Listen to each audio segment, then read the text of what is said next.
තමන් කැමති දේ කරොත් අදක්ෂයොත් නැහැ, දුර්වලයොත් නැහැ. යම් කිසි කෙනෙක් අදක්ෂයෙක් වෙන්නේ තමන් නොදන්න ශේෂ්ත්‍රයක නියැලුණොත් විතරයි. ඔයා කැමති දේ විතරක් කරන්න.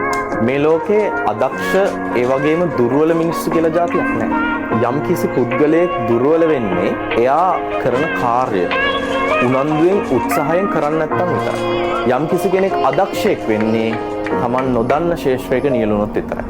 ඔයා ඉස්සරහට යනවා නම්, අනාගතේ ඉදිරියට යනවා නම් ඔයා කැමති දේ විතරක් කරන්න. අනිත් අය කියන දේවල් නෙවෙයි, තමන්ගේ හිතට එකඟව තමන් කැමති දේ කරන්න. ඔයාගේ ජීවිතේ අනිත් අය කියන දේවල් අහලා ආපස්සට ගන්න එපා. ඔයා කැමති දේ කරලා ඉස්සරහටම යන්න. ඔයා කැමති වාහන හදන්න නම් ඔයා වාහන හදන්න. චිත්‍ර අඳින්න නම් ඔයා චිත්‍ර ඇඳලා ඉස්සරහට යන්න. ඔයා කැමති සින්දු කියන්න නම් ඔයා සින්දු කියලා ඉස්සරහට යන්න. තමන් කැමති දේ කරොත් අදක්ෂයොත් නැහැ, දුර්වලයොත් නැහැ. ඒක උනන්දුවෙන් කරන්න. ඒක තමයි දියුණුවේ රහස.